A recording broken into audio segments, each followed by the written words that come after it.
YouTuber ভাইদেরকে বলবো তাদের ক্যামেরাটা একটু নিচু করে সেট করার জন্য। না, আপনারা তাদেরকে আন্ডার এস্টিমেট করতে পারবেন না। আপনারা এখানে অনেক লোক জমা হয়েছেন, কিন্তু তাদের মাধ্যমে কোরআনের দাওয়াত কোটি কোটি মানুষের কাছে পৌঁছে যায়, সেই সুযোগ তো তাদের দিতে হবে, ঠিক কিনা? সম্মানিত সুধী, ভূমিকাতে একটি কথাই বলবো, সর্বশ্রেষ্ঠ মাস রবিউল আউয়াল মাসের একটি বরকতপূর্ণ রাতে আল্লাহ তাআলা আমাদেরকে কোরআনের জন্য কবুল করেছেন। এতে আমরা খুশি না বেজার? বেশি না কম? আলহামদুলিল্লাহ। আল্লাহ তাআলা পৃথিবীর মানুষকে দুইটা ভাগ করছেন। কয়টা ভাগ? একদল কোরআন কারীমের পক্ষে, আরেক দল কোরআন কারীমের বিপক্ষে। একদল কোরআন কারীমের, আরেক দল কোরআন কারীমের। এই দুই দলের উদাহরণটাও তিনি চমৎকার দিয়েছেন। আল্লাহ পাক বলেন, মাসালুল ফারিকাইনি কাল আ'মা ওয়াল আসাম্মি ওয়াল বাসীর ওয়াস সামি'। দুটো দল, দুটোর উদাহরণ হচ্ছে, একদল লোক যারা কোরআনকে বিশ্বাস করে তারা হচ্ছে চক্ষুষ্মান এবং তাদের কান খোলা। আরেক দল যারা কোরআন কারীমের বিপক্ষে তারা হচ্ছে অন্ধ এবং চোখ থাকতেও তাদের কপালটা মন্দ। কটা ভাগ করছেন আল্লাহ তাআলা? শুধু শিক্ষা দীক্ষার ডিগ্রি থাকলে, বড় পদে চাকরি করলেই মানুষ হওয়া যায় না, জ্ঞানী হওয়া যায় না, ঠিক কিনা?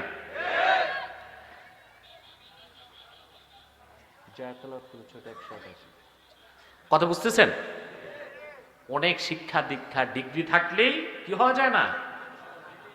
মানুষ হওয়া যায় না। আমি দুঃখ পেলাম, এক বিচারপতি বলেছে মাদ্রাসাগুলো সন্ত্রাসের আতুর ঘর।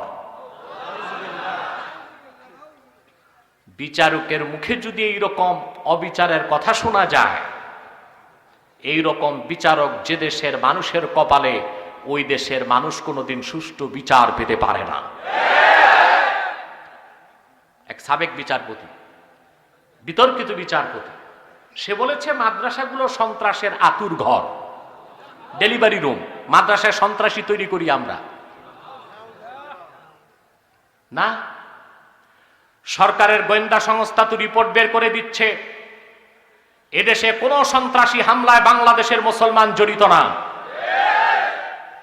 বাংলাদেশের শত্রু রাষ্ট্রের গোয়েন্দা সংস্থার কাছে মাথা বিক্রি করে এদেশের কিছু বিপদগামী মানুষ বাংলাদেশে সহিংসতা সৃষ্টি করেছে, সন্ত্রাস সৃষ্টি করেছে।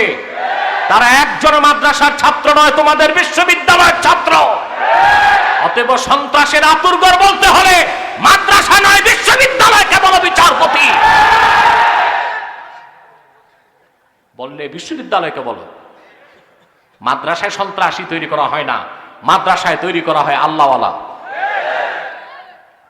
উন্নত চরিত্রের মানুষ। কোরআনের নূরে আলোকিত হৃদয়গুলো উপহার দেওয়া হয় বাংলাদেশের মাদ্রাসাগুলোতে। মাদ্রাসার বিরুদ্ধে এত বাঁকা চোখ কেন?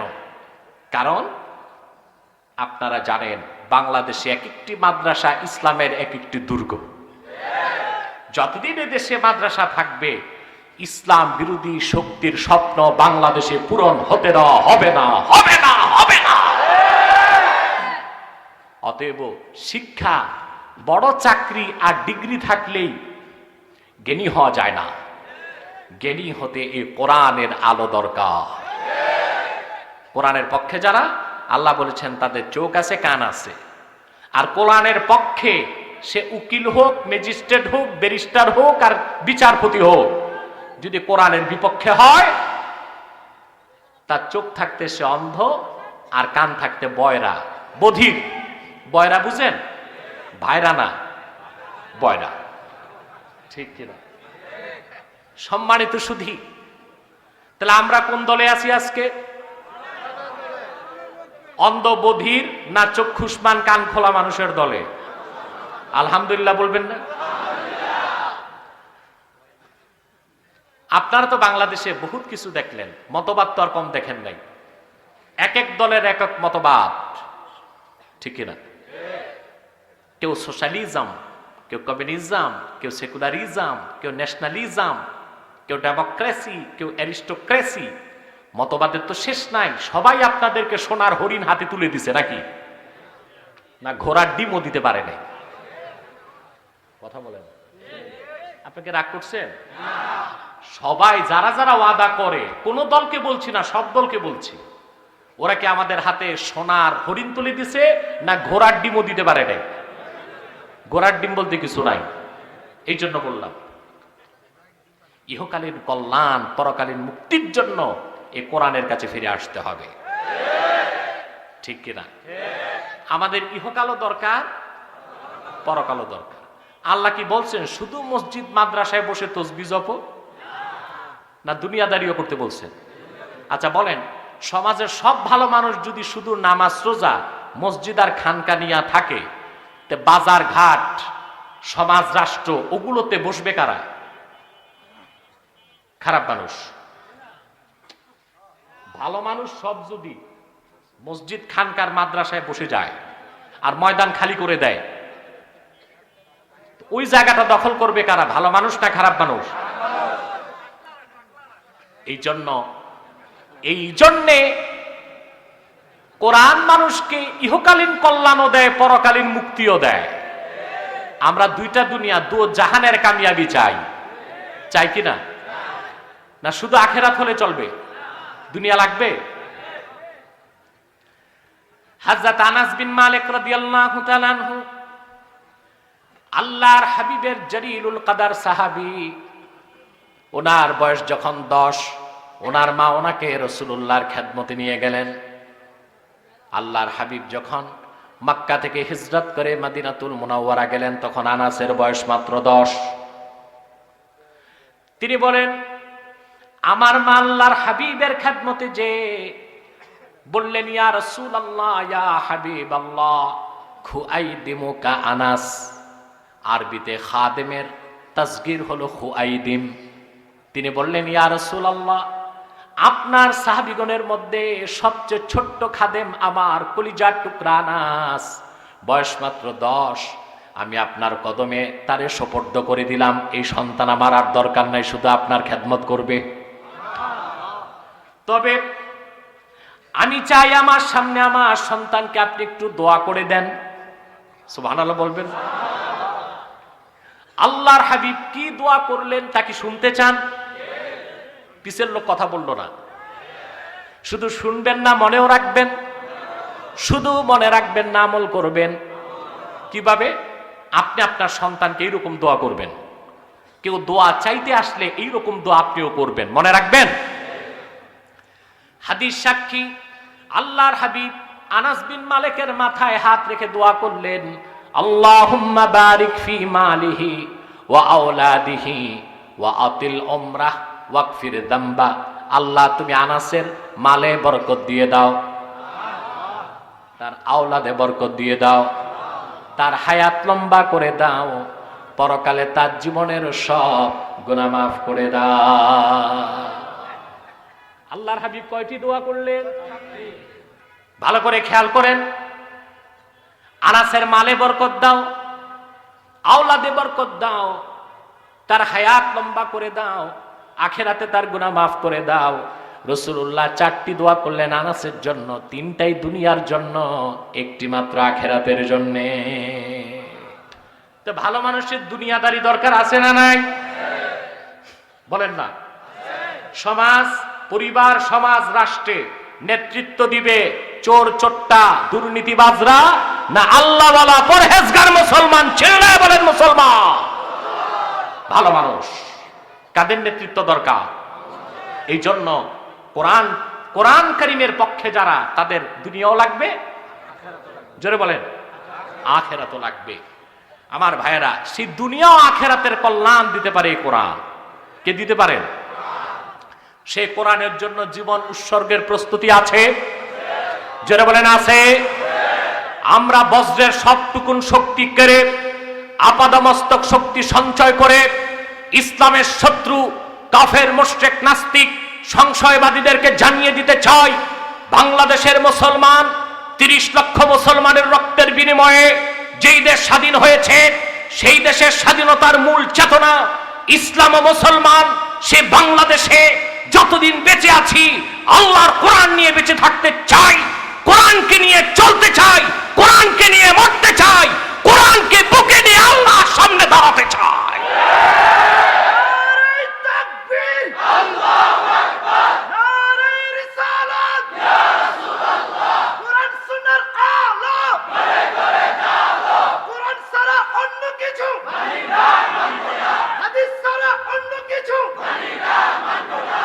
সে কোরআন কারীম থেকে আজ ইহকালীন কল্যাণ ও পরকালীন মুক্তির জন্য কিছু দিক নির্দেশনা নিব। শয়তান ওয়াসওয়াসা দিতে পারবে না তো? বলেন। আমরা এক নিয়ত করছি, একটু পরই মোনাজাত। আমি আসার সময় দেখলাম দেরি, অনেক লোক চলে যাচ্ছে। আবার এসেও দেখলাম মাঠ ভর্তি, রোডেও মানুষ দাঁড়ায় আছে। প্যান্ডেল তো দ্বিগুণ করা দরকার ছিল। সে যাই হোক, তাদের প্রস্তুতির কোনো ত্রুটি নাই। এলাকার গণ্যমান্য মানুষগুলো খুব খেটেছে। আলহামদুলিল্লাহ, মেহনতকে কবুল করুক, বলুন আল্লাহুম্মা। আপনারা শুনেছেন ইউসুফ আব্দুল্লাহ হারুন এমপি মহোদয় তার নৈতিক সর্বোচ্চ প্রচেষ্টার কারণে আলহামদুলিল্লাহ মাহফিলটি হতে পারছে। আমরা কি দোয়া করব না তার জন্য? তার রাজনৈতিক পরিচয় কি তা আমরা দেখব না? আল্লাহর কোরআনের পক্ষে তার সমর্থন পেয়েছি, সেজন্য দোয়া করব। কি বলেন আপনারা? জাকির সাহেবকে উনিও খুব খেটেছে মাহফিলটার জন্য, বলেন আলহামদুলিল্লাহ। সবার জন্য দোয়া করবেন। মিলন সরকার, আলহামদুলিল্লাহ আজকে স্টেজে সব সরকার আছে, সরকার আমার সাথে আছে, আলহামদুলিল্লাহ। জি, বাবর আলী, ও আচ্ছা আচ্ছা আচ্ছা আচ্ছা, ডনবাগি, এইগুলো বেঈমান জিন্দিক। হ্যাঁ হ্যাঁ, এরা কাফের মুশরিক বেঈমান, ইসলামের সাথে এদের কোনো সম্পর্ক না। আমি আগেই বুঝছি কি আওয়ামী লীগ, কি বিএনপি, কি জাতীয় পার্টি, কি জামাত, সকল দলের মুসলমান আল্লাহর কোরআনের পক্ষে। কোরআনের মাহফিলের বিপক্ষে যেটা, ওটা বুঝতে হবে কাফের নয়, মুশরিক নয়, মুনাফিক। তাদের কোনো চক্রান্তি সফল হবে না ইনশাআল্লাহ বাংলাদেশে, বিশেষ করে মুরাদনগরের মাটিতে। কারণ মুরাদনগরের মাটি ইসলামপন্থীদের ঘাঁটি, মনে থাকবে। মুরাদনগরের মাটি কোরআনপন্থীদের ঘাঁটি, ঠিক কিনা বলে? আল্লাহ কবুল করুক, বলুন আল্লাহুম্মা আমিন। শয়তান তো ওয়াসওয়াসা দিতে পারবে না। আমরা নিয়ত করছি কিছুক্ষণ পরে আজকের মুনাজাত করে গুনাহ মাফ করে নিষ্পাপ বেহেশতি আল্লাহওয়ালা হয়ে বাড়ি যেতে চায়। কারা কারা হাত তুলে আল্লাহ তাআলাকে দেখা, হাত লম্বা করেন। আল্লাহ পাক কবুল করুন, মঞ্জুর করুন, বলুন আল্লাহুম্মা আমিন। আর দেরি নয়, সময় খুব দ্রুত দৌড়াচ্ছে, আমাদেরকেও দৌড়াতে হবে। কি বলেন? আসুন পড়ুন আমার সাথে, যেন প্রতিটি অক্ষরে নূর আল্লাহ তাআলা আমাদের সিনায় মানকুশ করে দেন, বলেন আল্লাহুম্মা আমিন। পড়ুন আউযু বিল্লাহি মিনাশ শাইতানির রাজীম, বিসমিল্লাহির রাহমানির রাহিম। لقد سمع الله قول الذين قالوا إن الله فقير ونحن أغنياء سنكتب ما قالوا وقتلهم الأنبياء بغير حق ونقول ذوقوا عذاب الحريق صدق الله العظيم. পড়ুন সাদাকাল্লাহুল আযীম ওয়া সাদাকা রাসূলুহুন নবিয়্যুল কারীম ওয়া নাহনু আলা যালিকা মিনাশ শাহিদিন ওয়াশ শাকিরিন ওয়াল হামদু লিল্লাহি রাব্বিল আলামিন। আল্লাহ পাক বলেন, নিশ্চয় আল্লাহ তাআলা শুনেছেন সেই কথা। কাফেররা যখন বলেছে এই কথা যে আল্লাহ তাআলা হচ্ছেন গরীব, ফকির, ওয়া নাহনু আগনিয়া, আর আমরা হচ্ছি ধনী সম্পদশালী, বলেন নাউজুবিল্লাহ। সানাকতুবু মা ক্বালু ওয়া কাতলাহুমুল আমবিয়া বিগাইরি হক। আল্লাহ পাক বলেন, নিশ্চয় আমি কাফেরদের এই চরম বেয়াদবির কথা এবং তারা যে অন্যায়ভাবে নবীগণকে হত্যা করেছে সেই কথা তাদের আমলনামায় লিখে রাখবো, কাল কিয়ামতে তাদের দেখাবো। ওয়া নাকুলু যুকু আযাবাল হারিক, আর তাদেরকে বলবো তোমাদের এই বেয়াদবির কারণে, অপরাধের কারণে তোমরা জাহান্নামের ভয়াবহ শাস্তি উপভোগ করো, স্বাদ গ্রহণ করো। বলেন নাউজুবিল্লাহ। আল্লাহ তাআলা কোরআন কারীমে এই আয়াতের মধ্যে ইহুদি সম্প্রদায়ের কিছু আলেম মদিনা মুনাওয়ারাতে তারা বসবাস করত। রাসূল করিম সাল্লাল্লাহু আলাইহি ওয়াসাল্লামের জমানায় তারা আল্লাহর শানে চরম বেয়াদবি করলো। বেয়াদবি করলো কিভাবে? তারা বলল যে আল্লাহ ফকির, আমরা ধনী। নাউজুবিল্লাহ বলেন।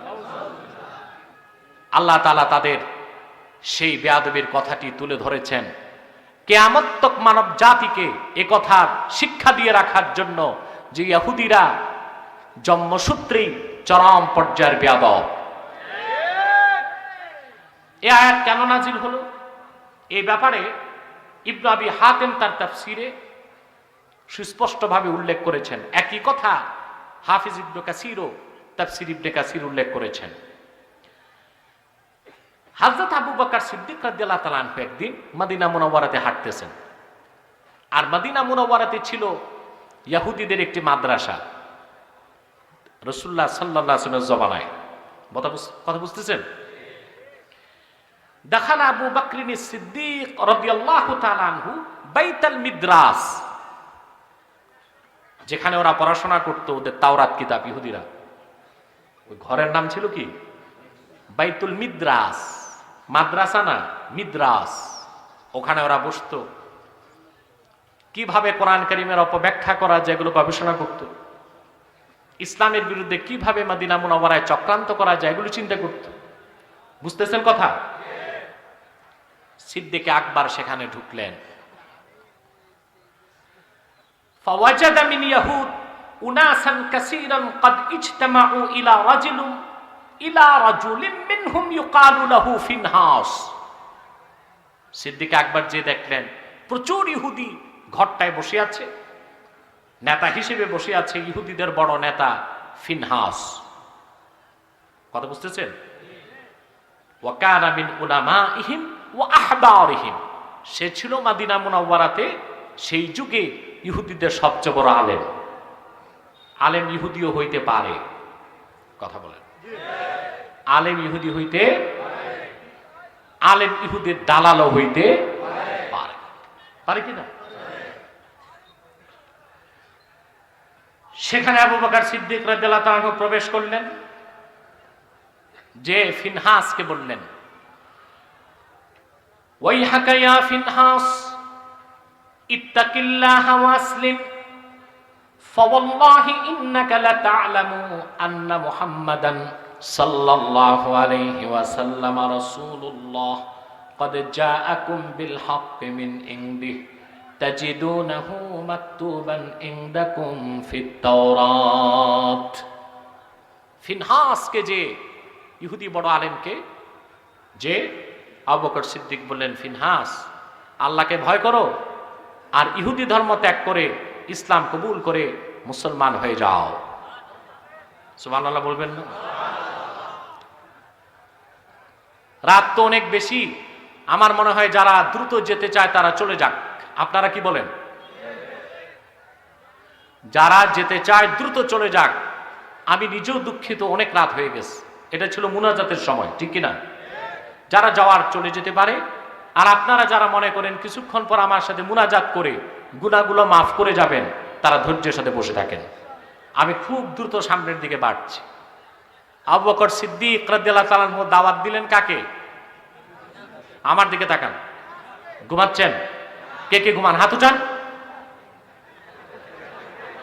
মানে এই হাজার হাজার মানুষের দুই একজন পাওয়া গেছে নন কনসান্স, ঠিক কিনা? সেটা থাকতেই পারে। দাওয়াত দিলেন কাকে? ইহুদি আলেমকে। দাওয়াত দিলেন কে? আবু বকর সিদ্দিক রাদিয়াল্লাহু তাআলা। দাওয়াত দেবার জন্য দলিল লাগে। কি লাগে? কথা বুঝেন নাই? ইসলামের পক্ষে দাওয়াত দিতে দলিল, এটা আল্লাহর হুকুম। কার হুকুম? এই কোরআনে আল্লাহ বলেছেন, উদউ ইলা সাবিলি রাব্বিকা বিল হিকমাতি ওয়াল মাউইযাতিল হাসানা ওয়াজাদিলহুম বিল্লাতী হিয়া আহসান। মুহাম্মদ সাল্লাল্লাহু আলাইহি ওয়াসাল্লাম, আপনি আপনার রবের পথে মানুষকে দাওয়াত দিন হিকমতের সাথে। কিসের সাথে? জোরে বলেন। এই হিকমত অর্থ কি? সমস্ত মুফাসসির উল্লেখ করেছেন, এখানে হিকমত অর্থ হচ্ছে হুজ্জাত বা দলিল। দিনের দাওয়াত হবে দলিল দিয়ে, শুধু কেচ্ছা কাহিনী দিয়ে আর যুক্তি তর্ক দিয়ে ইসলামের দাওয়াত হতে পারে না। পারে? দিনের দাওয়াত হবে কি দিয়ে? সিদ্দিক আকবর বললেন, ফিনহাস, ফিনহাস তুমি ইসলাম কবুল করো। দলিল কি? কেন ইসলাম কবুল করবে? আবু বকর সিদ্দিক বললেন, তুমি তো জানো মুহাম্মদ সাল্লাল্লাহু আলাইহি ওয়াসাল্লাম আল্লাহর রাসূল, কারণ এই কথা তো তোমাদের তাওরাত কিতাবে লেখা আছে। অতএব দেরি না করে দ্রুত আল্লাহর হাবিব মুহাম্মদ সাল্লাল্লাহু আলাইহি ওয়াসাল্লামের দ্বীনকে তুমি গ্রহণ করে নাও। বলেন সুবহানাল্লাহ। এইটা ফিনহাস ইহুদি আলেম অস্বীকার করতে পারে নাই, কারণ আসলেই তাওরাতে, ইনজিলে, জাবুরে 104টি আসমানি কিতাবের 103টির মধ্যেই আল্লাহ তাআলা ঘোষণা করেছেন মুহাম্মদ সাল্লাল্লাহু আলাইহি ওয়াসাল্লাম আল্লাহর শেষ নবী। সুবহানাল্লাহ, একটু জোরে বলেন। কে বলেছেন? ইহুদিরা ভালো করে জানে কিনা মুহাম্মদ সাল্লাল্লাহু আলাইহি ওয়াসাল্লাম আল্লাহর রাসূল? জোরে বলেন, জানে? এই কথার জবাব তো নাই তার কাছে, কারণ তাওরাতে তো লেখা আছে আল্লাহ শেষ নবী, নবীগণের নবী মুহাম্মদুর রাসূলুল্লাহ সাল্লাল্লাহু আলাইহি ওয়াসাল্লাম। এখন দলিল না মানার জন্য মানুষ কি করে? বাড়াবাড়ি করে। সাউন্ডটা একটু বাড়বে। দলিল না মানলে মানুষ কি করে? বাড়াবাড়ি করে, ঝগড়া করে। আপনারা যেটা বাংলায় বলেন ঘাড়ামি করে। সে তখন বলল যে না, তোমার কথা ঠিক, তাওরাত কিতাবে মুহাম্মদ সাল্লাল্লাহু আলাইহি ওয়াসাল্লাম আল্লাহর রাসূল সেই কথা লেখা আছে, কিন্তু আমি ইসলাম গ্রহণ করতে পারছি না একটা কারণে। কারণটা কি? শুনলে অবাক হয়ে যাবেন, কত বড় বেয়াদব ইহুদি জাতি। সে বলল যে শোনো, কিভাবে আমরা ইসলামকে কবুল করব? আল্লাহ তাআলা তো ফকির হয়ে গেছেন। আল্লাহ তাআলা ফকির হয়ে গেছেন। আবু বকর সিদ্দিক বললেন, কিভাবে? সে তখন কোরআনের আরেকটা আয়াত আনলো অপব্যাখ্যায়, ইহুদি।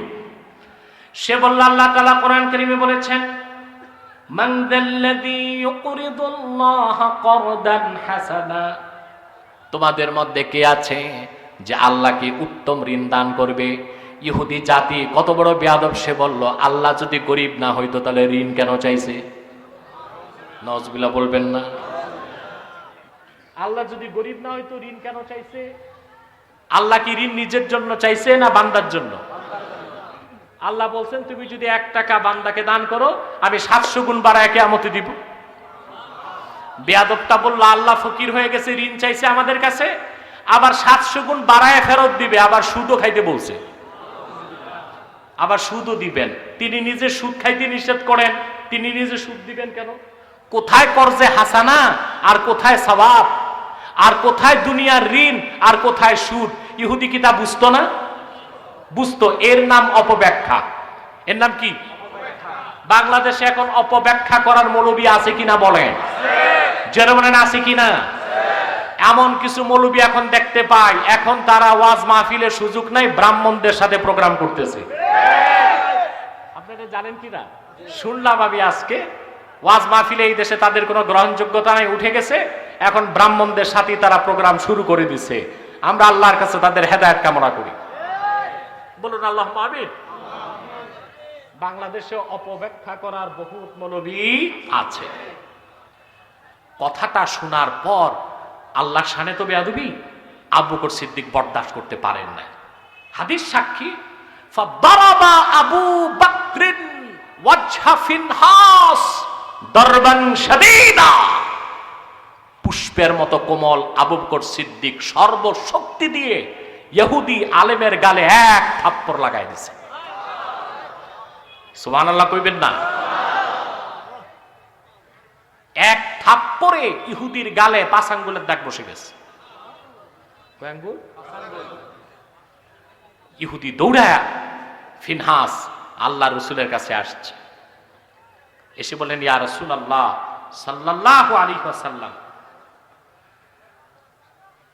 আফসির মা সানাআ বি আবু বকর। দেখেন আপনার সাহাবী আবু বকর কত জোরে থাপ্পড়টা দিছে, ইয়া রাসূলুল্লাহ গালে 5 আঙ্গুল লেগে আছে। কথা বুঝতেছেন? আমার আজকের বক্তব্য, বাংলাদেশে যেসব সুফি দরবেশ আছে ইসলামী আন্দোলনে বিশ্বাসী নয়, ইসলামের শত্রুদের বিরুদ্ধে তারা এক্সট্রিমিজম, কঠোর নীতি গ্রহণ করতে চায় না, তাদেরকে শিক্ষা দিচ্ছি। যত পরম সহিংসতা তা নিজের স্বার্থে, কিন্তু আল্লাহ তার রাসূলের শানে বেয়াদবি করলে সেখানে পরম সহিংসতার কোনো সুযোগ নাই।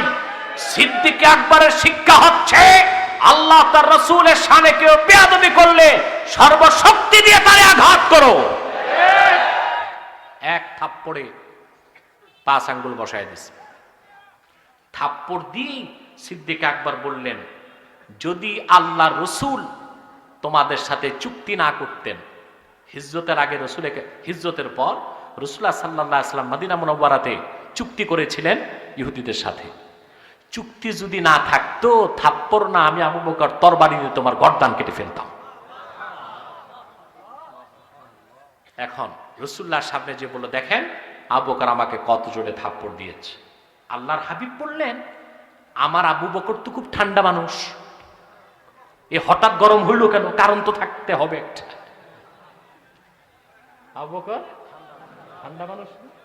সিদ্দিক আকবর পুষ্পের মতো কোমল ছিলেন, কিন্তু দ্বীনের স্বার্থে বজ্রের মতো কঠোর হয়ে যেতেন।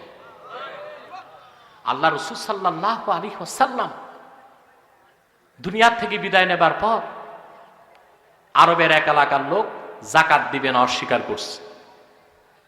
সিদ্দিক আকবর কয়েক হাজার মুসলিম সৈন্যকে বললেন, যাও তাদের বিরুদ্ধে জিহাদ করো। হযরত ওমর এসে বললেন, আবু বকর কাদের বিরুদ্ধে জিহাদ করবেন? যাদের বিরুদ্ধে আপনি তরবারি ধারণ করতে চাচ্ছেন তারাও তো মুসলমান, নামাজ পড়ে রোজা রাখে। আল্লাহর হাবিব ইরশাদ করেছেন, উমিরতু আন উকাতিলান নাস হাত্তা ইয়াশহাদু আল্লা ইলাহা ইল্লাল্লাহ ওয়া আন্না মুহাম্মাদার রাসূলুল্লাহ। আল্লাহ রাসূল বলেছেন, কেতাল করতে হবে তাদের বিরুদ্ধে যারা কালেমা বিশ্বাস করবে না। আপনি যাদের বিরুদ্ধে যুদ্ধ করতে যাচ্ছেন তারা সবাই মুসলমান, তারা কালেমা বিশ্বাস করে, কোরআনকে বিশ্বাস করে, নামাজ পড়ে, রোজা রাখে, সব করে, শুধু যাকাত দিতে চায় না। আপনি কিভাবে তাদের বিরুদ্ধে যুদ্ধ করবেন? কথা বুঝতেছেন না ঘুমাচ্ছেন? এতটুকু কথা আবু বকর সিদ্দিক বরদাস্ত করতে পারলেন না। হাদিস সাক্ষী, ডান হাতে হযরত ওমরের দাড়ি চেপে ধরছেন। আচ্ছা বলেন তো ভাই, মানুষের রাগ উঠে সবচেয়ে বেশি কখন? কান ধরলে না দাড়ি ধরলে? কথা বলেন না, কান ধরলে? না না, কান ধরলে মানুষ বেশি রাগ হয় না। অনেক প্রেসিডেন্টের কান ধরার লোকও আছে। বলেন তো কে? নাপিত। প্রেসিডেন্টের কান ধরে কে? নাপিত। প্রেসিডেন্ট রাগ করে? কথা কইবেন তো ভাই।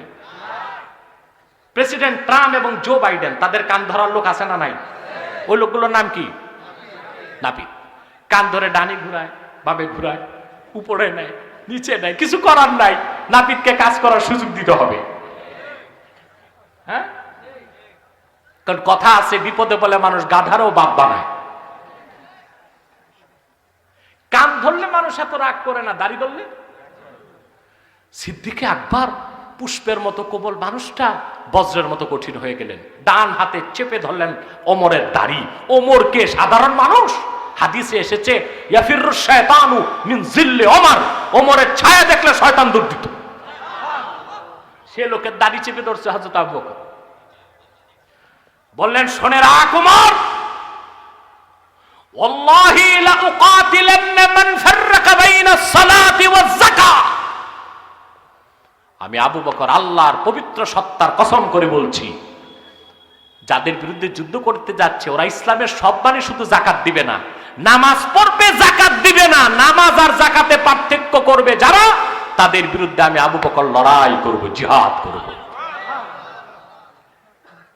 ব্যক্তিগত জীবনে ছিলেন পুষ্পের মতো কোমল, দ্বীনের স্বার্থে ছিলেন বজ্রের মতো কঠোর। আমরা উল্টা, আমরা পীর সাহেবরা বাংলাদেশে দেখা যায় দ্বীনের স্বার্থে খুব নরম, নসিহত করে, ভাই গরমি সে নাহি নরমি সে কাম লো, গরমে না নরমে কাম নাও। কিন্তু পীর সাহেবের অন্তর্মহলের খবর দেখবেন, তিনি ব্যক্তি জীবনে কঠোর, সমান ভাগ বাটোয়ারা মানুষকে দিচ্ছে না, ভাইদের অধিকার দিচ্ছে না। সারা বাংলাদেশে পীরদেরই অবস্থা। পীর সাহেব একজন মারা গেলেই পীরের সন্তানরা যুদ্ধ লাগে। কি নিয়ে? দরবার নিয়ে। কি নিয়ে? কেন? দরবারের আয়। এটা হচ্ছে এমন বিজনেস উইদাউট ইনভেস্ট, পুঁজি ছাড়া ব্যবসা, এর চেয়ে সুন্দর আর নাই। তবে আমি সব পীরের কথা বলছি না। বাংলাদেশে হক্কানি যে দরবারগুলো আল্লাহর দ্বীনের পক্ষে উচ্চ কণ্ঠে বক্তব্য দিচ্ছে, মুসলমানের ক্রান্তিকালে যারা রাজপথে নেমে আবার দুঃসাহস রাখে, তারাই সত্যিকার হক্কানি পীর। দ্বীনের সুমহান স্বার্থে যাদের বক্তব্য নাই, নিজের স্বার্থে যারা যুদ্ধ জিহাদ করতে পারে, আমি বলবো ওই সব পীরদের মধ্যে খাঁটি ঈমান নাই, ফরমালিন যুক্ত পীর তারা। ঠিক কিনা বলে? আমরা নেককার ঈমানদার বিশুদ্ধ পীর চাই। ফরমালিন যুক্ত ভেজাল পীর বাংলাদেশে থাক, এটা অন্তত আমি এনায়েতুল্লাহ আব্বাসী চাই না। ওনারা হক কথা বলবে না, কারণ হাদিয়া তো সবারটা নেয়। ঠিক কিনা? সুদখোর, ঘুষখোর, দুর্নীতিবাজ, তারাই তো বড় মাছটা নেয়। কথা বলেন, সত্য না মিথ্যা? কথাগুলো বলে না, আমাদেরকে নসিহত করে। এত গরম কথা বলেন কেন? আমরা গরম হওয়া শিখছি সাহাবায়ে কেরামের থেকে, নরম হওয়াও শিখছি সাহাবায়ে কেরাম থেকে। তিনটা অবস্থা মনে রাখবেন। একটা হচ্ছে এক্সট্রিমিজম, চরমপন্থা, একটা হচ্ছে মধ্যপন্থা, আরেকটা হচ্ছে শিথিল পন্থা। তিনটা উদাহরণ দিচ্ছি, কথা বুঝতেছেন? ইমানের প্রশ্নে কঠোর পন্থা, যা দেখলেন হযরত আবু বকর সিদ্দিকের জীবন চরিত থেকে। আহকামে শারঈয়্যা, বিধিবিধান হুকুমের ক্ষেত্রে মধ্যপন্থা। যেমন সহিহ মুসলিম সাক্ষী, যতটুক মনে পড়ে আমার, হাদিস নাম্বার 1111, যতটুক মনে পড়ে আমার, সহিহ মুসলিম আরবের ছাপ। এক সাহাবী দৌড়ায়া আল্লাহ রসুলের কাছে আসলেন, এসে বলেন, হুজুর আমি তো শেষ। কেন? বলে, রোজার দিন সহ্য করতে পারি নাই, স্ত্রীর সাথে সহবাস করছি। বলছেন কেন? এটা কি গুনার কাজ? জানাবে বিচার করে তাতে নাউজুবিল্লাহ বলেন না, একটা লোক ভালো কাজ করছে নাউজুবিল্লাহ বললেন, তাও আবার ছিলেন সাহাবী। এটা কি অবস্থা আপনাদের? নাউজুবিল্লাহ বলার কি? ভালো কাজ করছে না? অন্যায় হয়েছে রোজার দিন রাতে না করে দিনে করছে। কথা বলে না। সমস্যা তো এই হয়েছে না, এর বেশি কিছু হয়েছে? আমাদের দেশে কালচার চেঞ্জ হয়ে গেছে। বয়স 18 হয় নাই, ছেলে বিয়ে করছে, এটা বাল্য বিবাহ, অবৈধ কাজ। আর নাবালেগ ছেলে মেয়ে পার্কে যে ফষ্টি নষ্টি করে, তাতে সমস্যা নেই, ওইটা বৈধ কাজ। শিল্পপতি ব্যবসায়ীরা ব্যাংকক হংকক যে বদমাশি করে, তাতে দোষ নাই। বউ মরে গেছে, এলাকার চেয়ারম্যান সাহেব দ্বিতীয় বিয়ে করছে, উনি দোষ করে ফেলছে।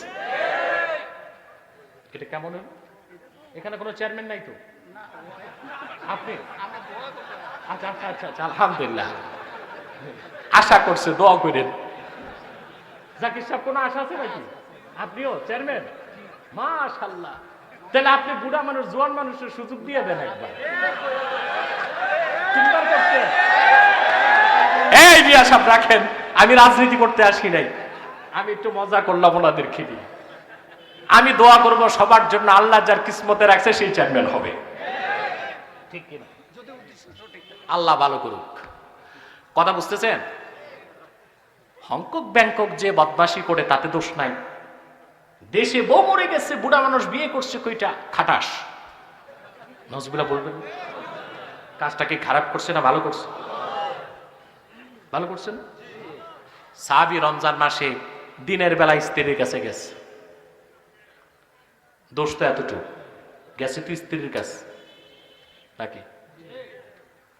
রোজাটা আছে না চলে গেছিল? এতটুক অপরাধ, কোনো জেনা করে নাই, বেবিচার করে নাই, শুধু আল্লাহর হুকুম রাতে লঙ্ঘন করছে দিনে।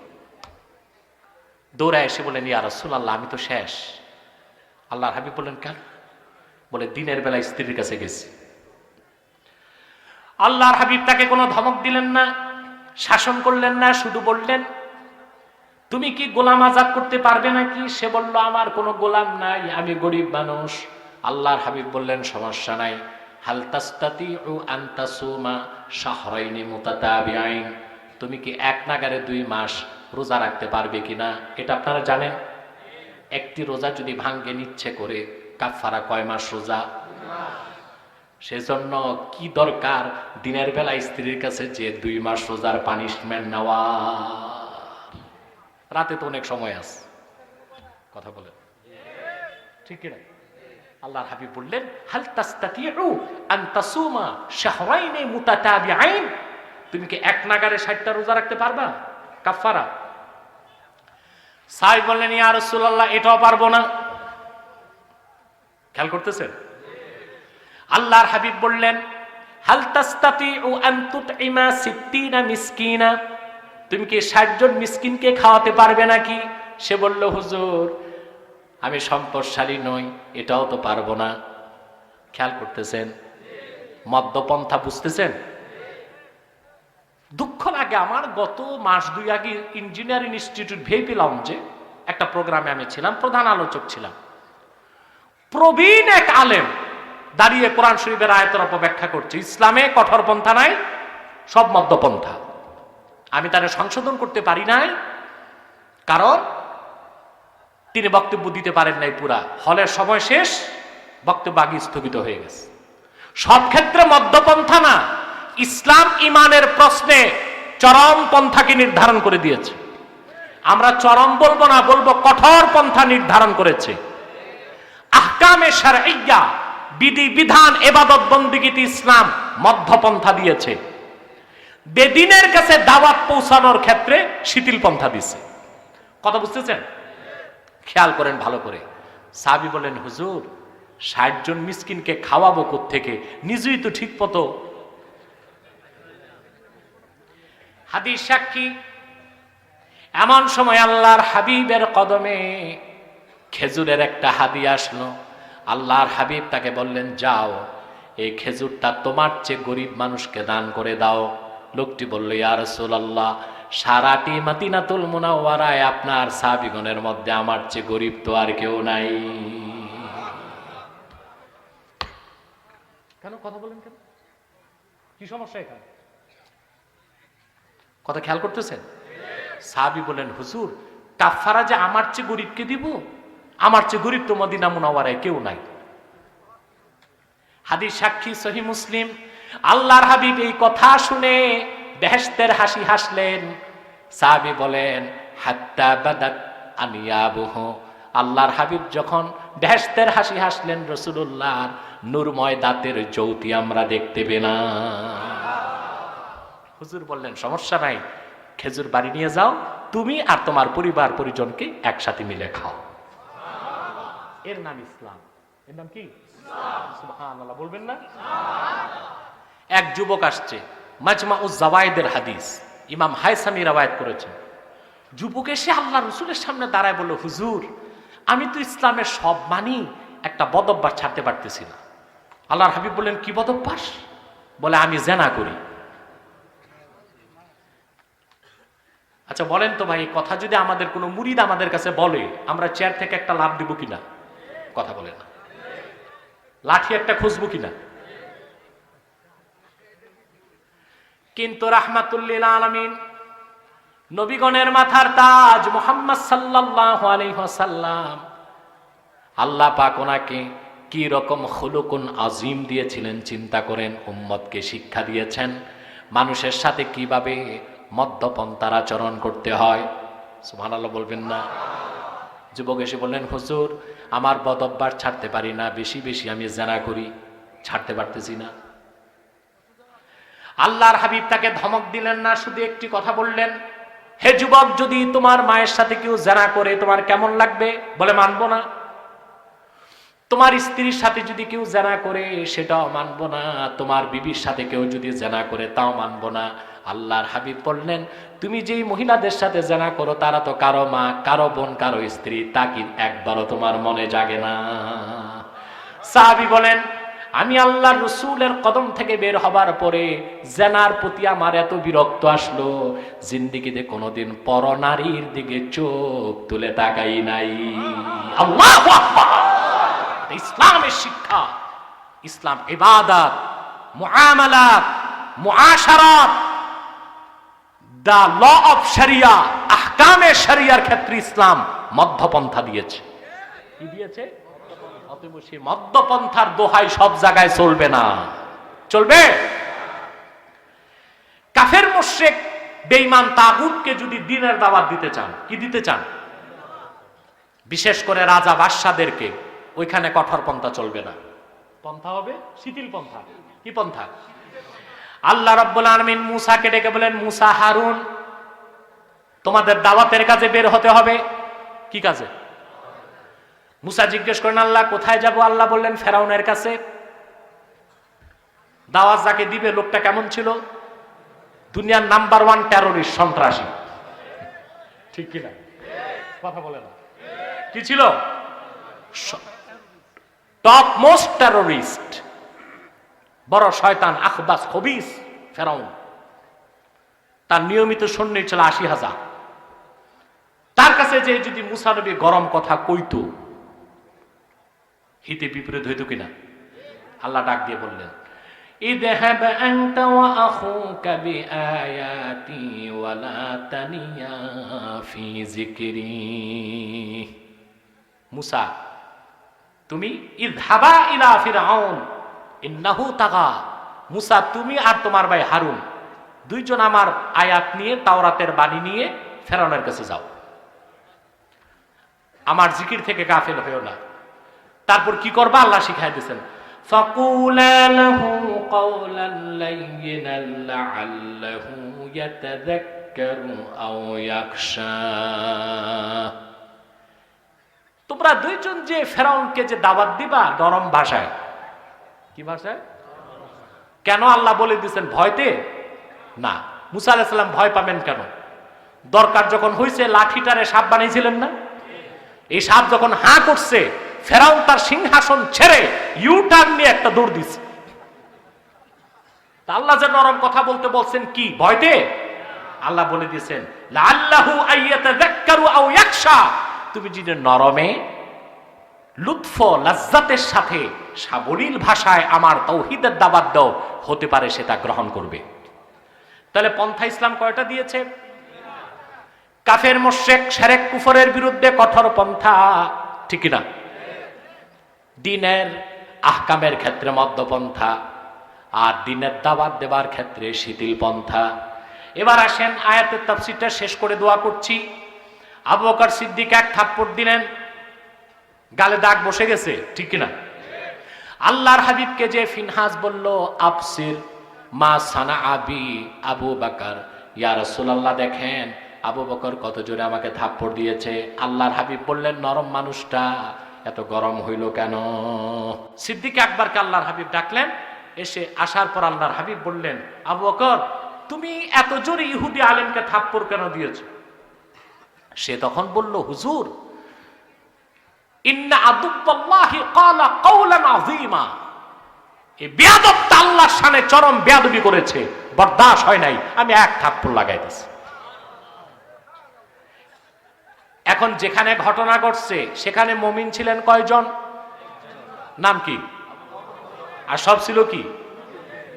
আবু বকর বললেন সে বলছে, আর সে বলতেছে বলি নাই। সাক্ষী লাগবে কিনা? কথা বলে না। ইহুদি কি ইহুদির বিপক্ষে সাক্ষী দিবে?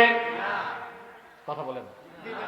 সিদ্দিক আকবরের পক্ষে আমার আল্লাহ নিজে সাক্ষী হয়ে আয়াত নাজিল করে দিলেন, লাকাদ সামিআল্লাহু কাওলাল্লাযীনা ক্বালু ইন্নাল্লাহা ফাকীরুন ওয়া নাহনু আগনিয়া। মুহাম্মদ সাল্লাল্লাহু আলাইহি সাল্লাম আল্লাহ নিজে শুনেছেন এই কথা। ইহুদি বলেছে এবং তার লোকজন বলেছে আল্লাহ গরিব হয়ে গেছে, আমরা ধনী। ইহুদিরা মিথ্যাবাদী, আপনার আবু বকর সত্যবাদী। সুবহানাল্লাহ বলবেন না?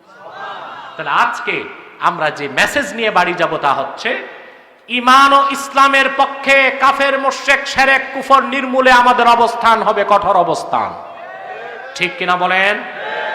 শরীয়তের বিধিবিধান ইবাদত বন্দিগির ক্ষেত্রে অবস্থান হবে মধ্যপন্থা। ঈমানের ক্ষেত্রে হবে শিরক কুফরের বিরুদ্ধে, কাফের মুশরিকের বিরুদ্ধে কঠোর পন্থা। শরীয়তের ক্ষেত্রে হবে মধ্যপন্থা।